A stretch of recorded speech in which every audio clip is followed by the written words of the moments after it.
Welcome to Lunch with Tech Leaders, where we have engaging conversations about software development and cloud engineering with industry leaders and subject matter experts. These episodes are created by the Great Lakes Tech Leaders, an online community of technology practitioners. Please come join the conversation by visiting gltl.rbn.ai. Again, that's gltl.rbn.ai.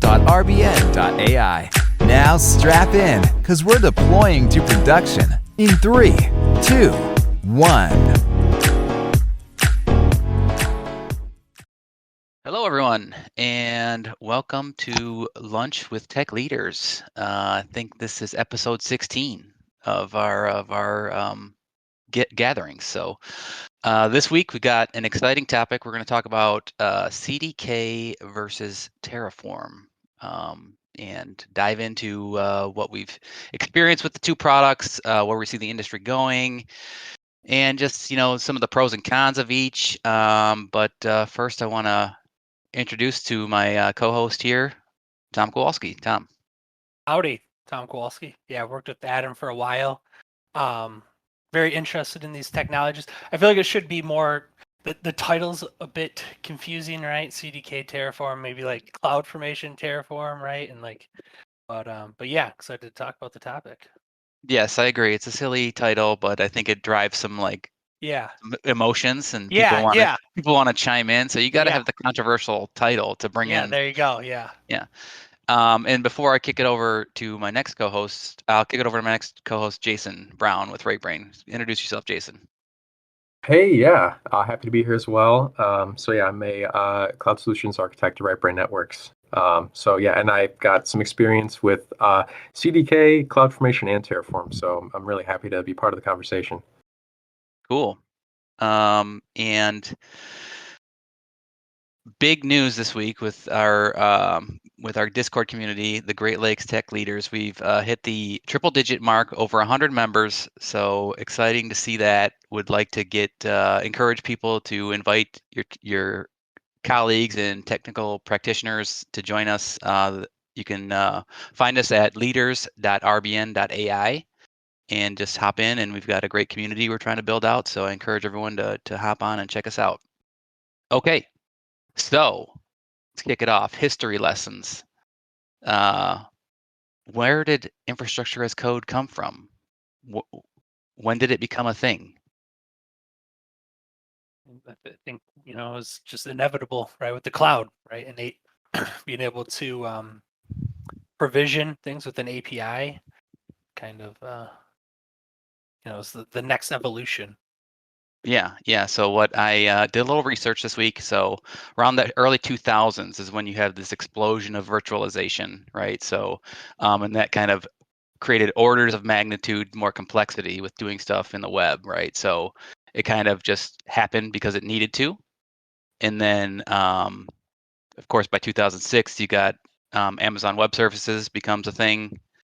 And then what's interesting is that in 2004, like what are the cloud native companies now, like Google and Amazon, they all had internal APIs that they were already using to manage their infrastructure, right? So I think that's really kind of what created the need for infrastructure as code. And then of course you've got the DevOps movement in the 2010s and right around that time as well, and that putting stuff in a repository to manage your environments and use the benefits of version control is kind of like how it all came to be. My first taste of infrastructure as code was in 2014 when we did CloudFormation for some of our environments. So Tom, you were there. Yes. Jason, how about you? When was your first foray into this is infrastructure as code and I'm doing it? Right, yeah.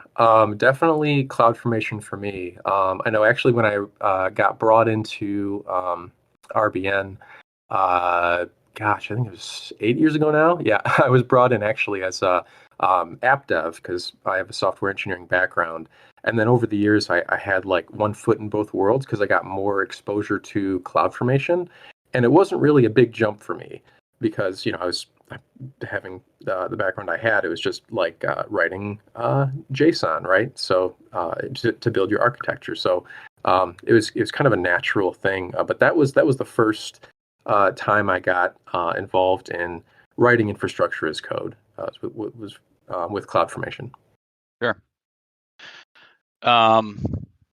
Yeah, so a little bit of history about, CloudFormation, since that's kind of seems like where we all started, because I think Amazon was kind of the first to really make it like an official product, right? Like this is a publicly available thing. So actually I don't have the history on, so 2011 is when AWS launched, made CloudFormation available. In the very next day, the co-founder of HashiCorp actually made a blog post about how impressed he was with what CloudFormation was, but thought they needed to create an open source cloud agnostic solution tool. So that's kind of the birth of Terraform.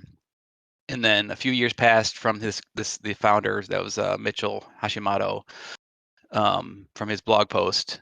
A few years passed, still there wasn't anything in the market, and then in July 2014 is when they released the Terraform 0.1, which supported AWS and DigitalOcean at the time.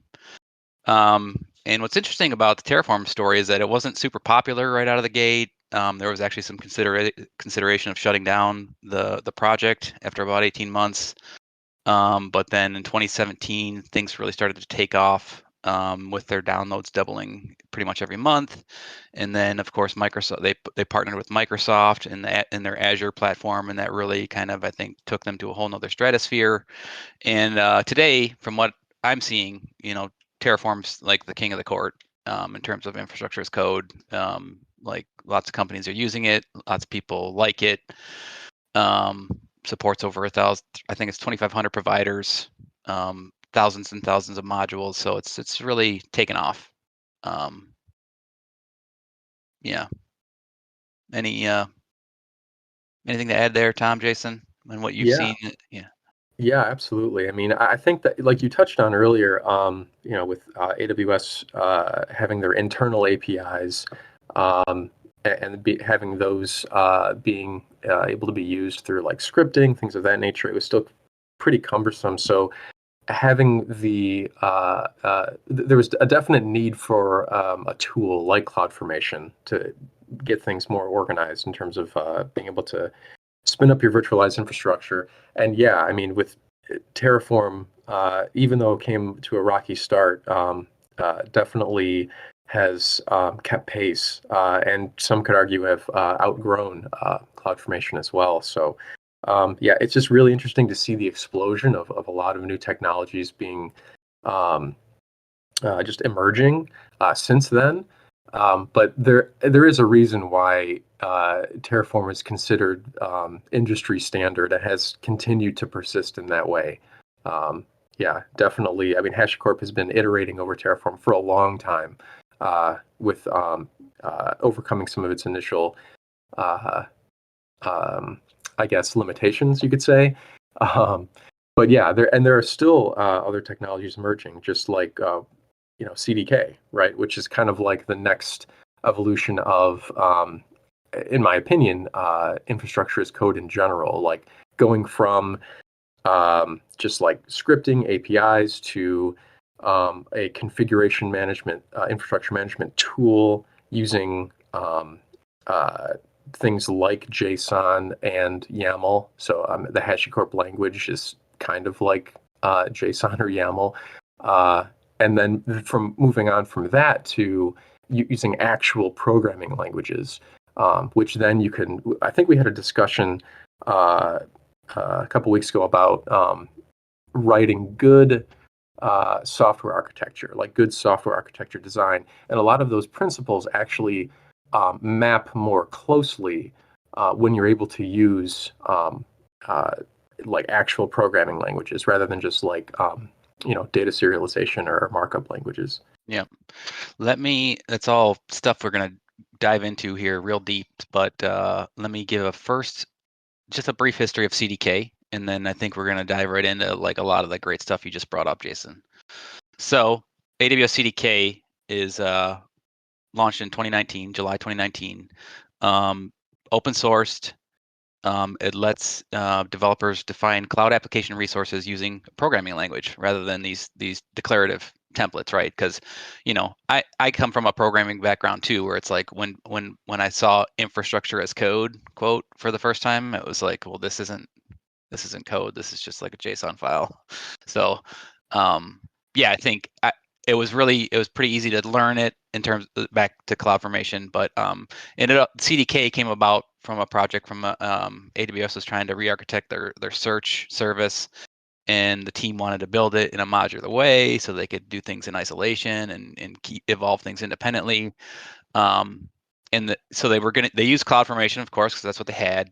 But they saw that there was an unmet need, and that need is a lot of those things you just touched on, Jason, like abstraction, inheritance, separation of dependencies, things like that. So they proof of concept it in Java, created what they call the constructs, which define AWS resources. Got it done really quick, showed it internally. People were blown away by it. Met with customers. That's what Amazon does a lot. They work backwards from the customers, and they open sourced the project, and they also open sourced the JavaScript interop interface, which converts the TypeScript that CDK is written into all the different programming languages, which I mean, that's pretty awesome open source project as well, JSI. So pretty cool stuff there. That's the history of CDK. So yeah, back to the title you brought up, Tom. It's not really fair to compare CDK to Terraform, but I think a lot of companies are like, trying to make sense of it and what they should go with. So yeah, I'll kind of just open it up and see if people have thoughts and things they want to dive into, but I've got plenty more questions to shoot out if we need some dialogue. Well, I think what you just said there, what the company wants to go with, and I think that's a good question and spot to start. The article that was just put out there that Jordan put out is a great read, right? Of who's writing the infrastructure as code, and is it a company standard or is it a team standard? I have my feelings on it. Does anybody? And I like the article on how it says, yeah, it depends, right? Depends on your organization, how it's managed, and how the teams are organized. I personally feel that the decentralized approach is the way to go, right? The loosely coupled, highly aligned, where you have a platform team that could make it easier for the different stream aligned or delivery teams.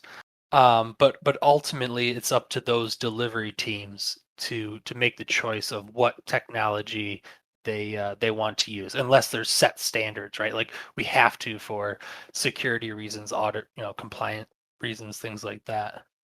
Yeah. That's the age-old question. Who's going to write this stuff? The argument for Terraform is that once you learn the HCL, which is HashiCorp, the brain fart. Language. Yeah, HashiCorp language. You've learned once you learn that, you can basically create infrastructure in any cloud provider, because you've learned the structure of that, and you can you only have to learn it once, and then you can pretty much run your workload in any environment. I threw up my quotes because there's always challenges and quirks if you're switching environments. Whereas CDK, is a preferred programming language. So I think the obvious benefit there is you can write your infrastructure code right in the same language as your source code, right? So there should be zero learning curve in terms of like learning a new language. I think there's a lot to learn in terms of using code to define infrastructure resources and what they do and how to manage them and how to the configuration of it all. So Derek, you got something to add there? Yeah, that's also kind of a double-edged sword, right? Because a lot of the times the driver for infrastructure as code is coming from the don't want to call it DevOps team, but like the traditional more sysadmin infrastructure type folks, right? Who may have a preferred language that may not be the same one that the source code for the application's written in. But those folks may also have a harder time picking up on some of the patterns or software architecture that might be beneficial out of the gate to setting up a good CDK project. I was kind of thinking about the reasons why Terraform is the way it is. I believe the big feature of Terraform when it came out was versioning. So, as you're writing out your HCL and you're getting this JSON thing back, it may seem simple. However, if you change that to some complicated code, it may be more difficult to recognize what the new change is and then diff the new infrastructure that you need to deploy. So I think that's why, that was from what I understand, what I remember, the original Terraform's really cool. Yeah, I think Terraform does it compared to what was available at the time. It does a pretty good job of giving you a reconciliation of what's going to change. I think that CDK does that pretty well now too. CloudFormation, it was very difficult to understand that. So I think that's where Terraform had a big advantage. Yeah, and just to clarify to our listeners out there, CDK basically is just code that converts your code into a CloudFormation template. So it's just kind of another layer of abstraction. So at the end of the day, you end up with a CloudFormation template when you're running the CDK synth or CDK deploy. And I think Kyle's comment was more about the previously before what do they call them? Change sets were available. There was no good way to get a broken down list of exactly what resources are going to change. You kind of had to sift through it yourself back in the day. Yeah. CDK actually, when you do a diff, it'll run all of those change sets for you and pump the that output right to your console. Yeah. So it'd be nice to get a little maybe some insight from someone who's experienced with the differences between because Terraform uses a state file to manage the state of the system and to monitor your changes, whereas CDK uses the CloudFormation templates and does a diff. So Phil, and don't mean to call on you, but I think you've got a lot of experience in this realm. If you could kind of give us a breakdown of how the state files work in Terraform versus what you do in CDK / CloudFormation. Sure. I could get one understanding. I do have them. So it's like you said, state files are kind of akin to CloudFormation templates for Terraform. By default, they typically store local to your machine, but there are multitude of ways to get them in a state where multiple developers can work with them. The most common use cases I've seen is a S3 bucket with Dynamo table locking. One of the negatives of state files is that it stores whatever the state was of the last deployment and keeps it there. Whereas the CloudFormation and CloudFormation templates kind of do a checks and balances system. Well, What do you CloudFormation prefer? service is the state, right? So they kind of keep that on the back end. Yeah. Yeah. Is it kind of my understanding is with CloudFormation, if a deployment fails, you get rolled back automatically. Whereas with Terraform, you just the state gets changed and you're borked, or Yeah. it could be problematic. With the Terraform state, it will lock the state on a deploy, give you the changes, ask if you want to deploy it, and when you do, it'll start running through those changes. Typically kind of top down, unless you have things like depends on. Depends on is just what it sounds like. You're telling this one resource it depends on another, so it won't try to do anything with it until the other resource is done. But if you have an issue with that deploy halfway through, anything that was done before that will remain as it was throughout that deploy. Everything kind of following pending the resources will just not update. One of the big issues you'll see when stuff like this happens is if you're trying to stand up a new resource that causes a replacement, it's going to tear down the old resource, then try to stand up the new one. If the new one doesn't come up, it's going to fail out, and that resource it tore down is going to remain removed. So now there's just nothing there. And as far as your state's concerned, there's nothing there. So usually you'd have to manipulate state files, roll back versions, and redeploy to try and get it back up and working, or troubleshoot your problem to get it redeployed and corrected. I didn't realize that it tore things down before building new. I thought it worked like CloudFormation, where it would build a new and then remove the old. Nope. Interesting. It's been one of my biggest complaints with Terraform. The Yeah, that's a bummer. rollback process easy enough once you're able to streamline, just kind of get me back to my last safe position? If you do versioning with modules, it is. If not, then you're looking at having to play with git tags to bring back your, when it wasn't a working state, redeploys, or otherwise you're modifying the state files and redeploying states, and it's just it could be a hassle. It's a lot of manual involvement if there's a problem, whereas CloudFormation has the self-checking built in.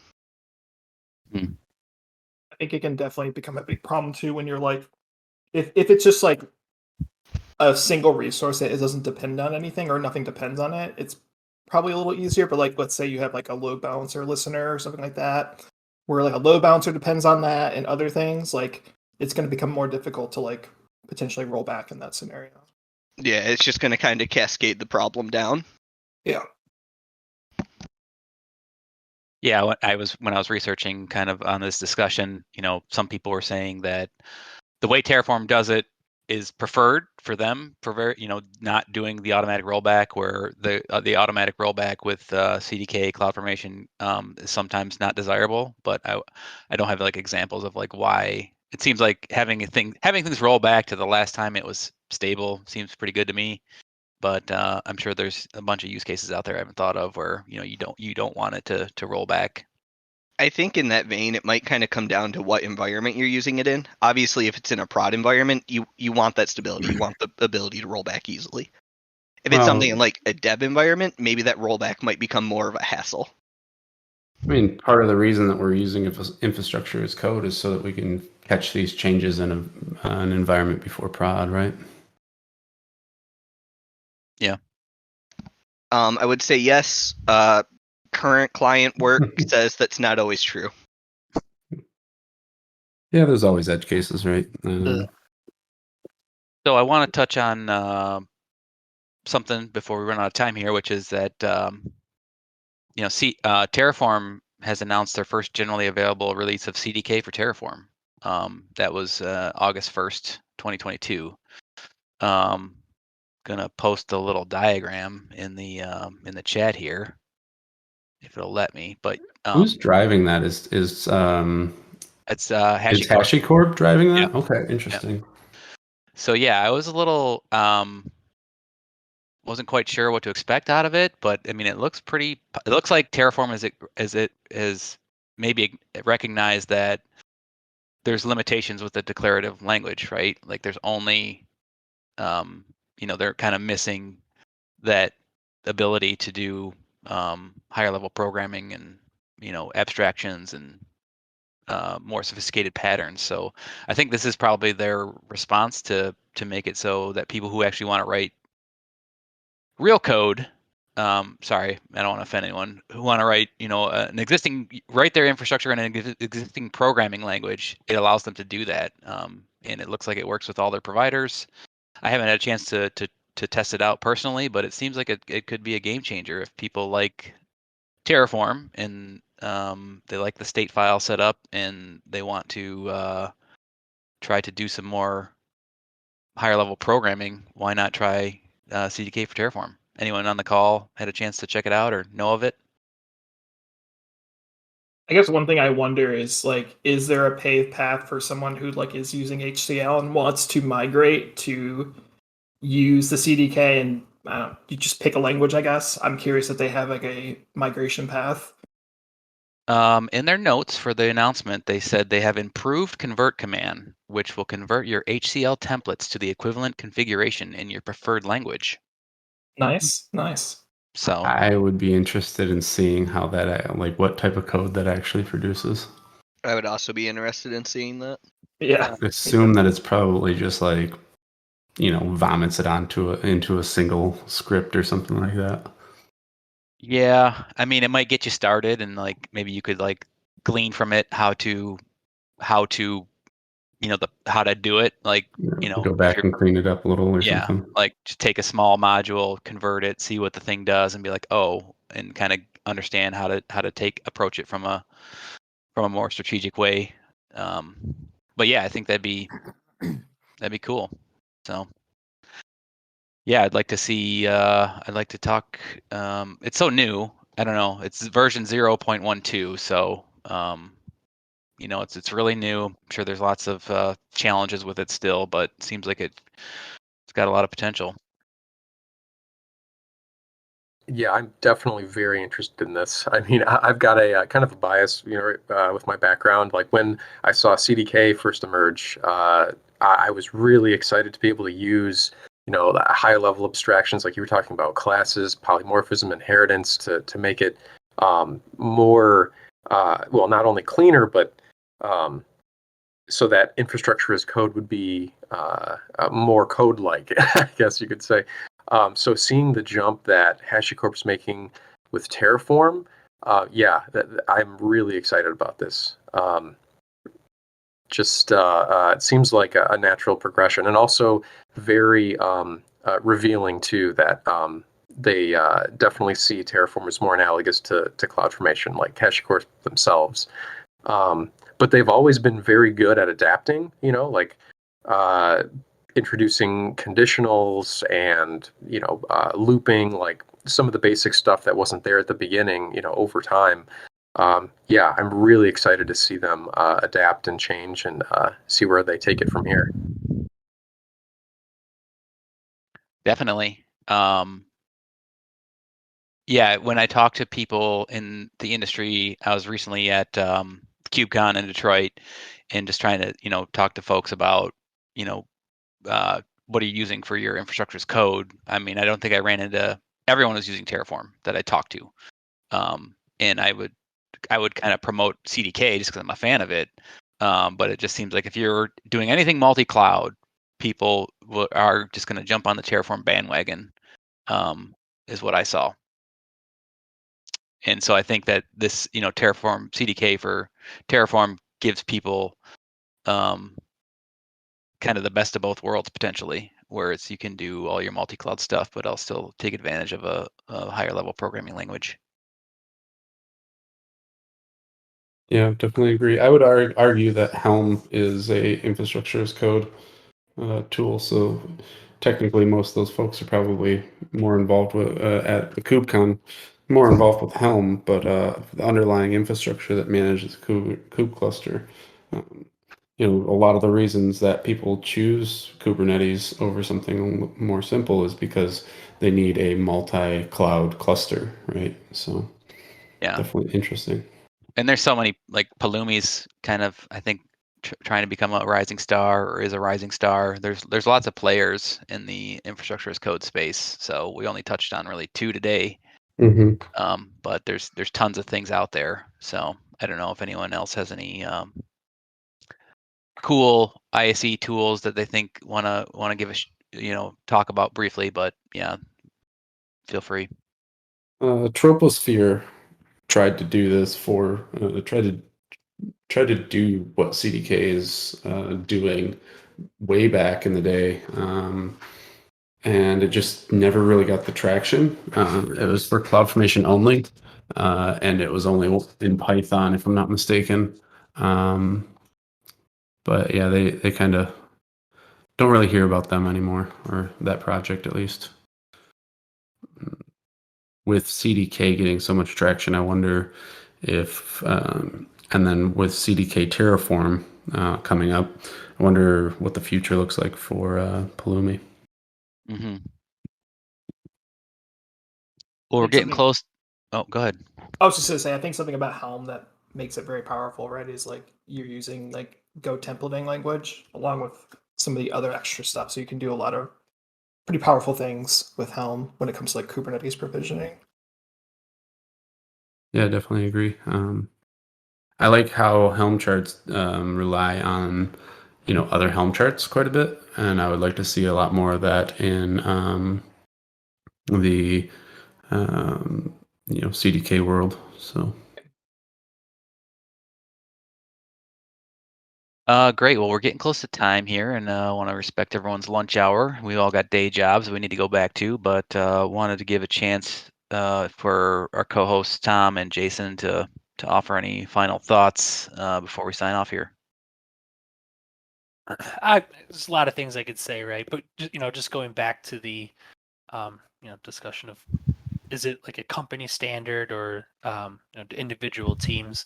It'd be really interesting. I want to post it out there to it, maybe like a poll or whatever, and see how people feel about that. Maybe you should join us next week when we talk about our delivery teams taking ownership of their infrastructure as code. That's gonna roll right into that. And then the other thing too, just on this topic, I'm a big fan of, especially if it's open source, right? It's declarative on the top, and then underneath it, what gets implemented, right, is code. So it's just interesting that it's kind of like backwards with CDK. But I wonder if like the next evolution is like a very generic declarative, right? Like here is an app, right, that has these things, and underneath it CDK generates it for whatever provider the same way, right? Like here's my code, this it has it may need a load balancer API, whatever, right, declaratively on the top, and then CDK, whatever version of CDK, is then imperatively creating those stacks on those providers. So I don't know. I think you just invented platform as a service. I've been thinking about it a lot lately. So yeah. Jason, anything before we sign off? Yeah, sure. Just wanted to echo what Tom was saying too. I mean, it seems like we're on the precipice of the next evolution in infrastructure as code. So it's really exciting to see like where they could go and where things are going to take us next. So yeah, just wanted to put that out there. Yeah, great stuff. Yeah, so no clear-cut winner. I think based on the call here, it seems like a lot of people have a programming developer / background, so it seems like maybe we're gravitating towards like a CDK as our preferred tool. But the industry is certainly neck deep in Terraform. So I think both tools are great. They both do what they do really well. So no clear-cut winner. But that's okay. We're just here to talk about what's out there and what options there are. So, yeah, on that note, I want to thank everyone for joining the call. Yeah, go ahead. Yeah, just wanted to add, like, you're saying there's no clear-cut winner. This is something that I've told my clients over and over again. It's less important what tool you choose for infrastructure as code as long as you're using infrastructure as code. That is good advice. Yeah, and if just like any code, if it's left there to rot, it will rot. So you can't just it needs to be nurtured and maintained and optimized. So yeah, Lance, did you have something to add? Yeah, a cautionary tale about having too much power in your configuration. You start getting so much power in these languages and loops and classes and all this stuff, and you end up looking like Capistrano again, or some of these older Ruby we did this a long time ago, and there were reasons why we kind of abandoned it. It got complicated and just layers on top of layers. It cautionary tale that maybe having that much power isn't a great thing, and that we really should stick to defining our high level abstractions and use those. Yeah, just to add to that, like I'm involved with the AWS user experience group or whatever, and like I got a preview. I think I can say this now that it's out, but got a preview of CDK, and was using it. They're one of my thoughts, and I was like, ooh, like this, like I see just even harder, right? This abstraction layer is just like adding another layer, making it even harder to see what's going on, and it's like too powerful, like you were saying, and could lead to even more of a mess. Yep. Yeah, it's hard to look at it's hard to look at it like a class written in CDK and like understand exactly what the output is going to be, right? It's not like with declarative, like that's the power of declarative. What you see is what you get. So, okay, everyone. Yeah, thanks. It seems like a very vibrant conversation, and appreciate everyone's insights, and hope you can join us again next week. And thanks again, Tom and Jason, for co-hosting with me, and all the members of the GLTL who hopped in and gave their insights and questions as well. It's much appreciated, and hope everyone has a great rest of their week. Adios.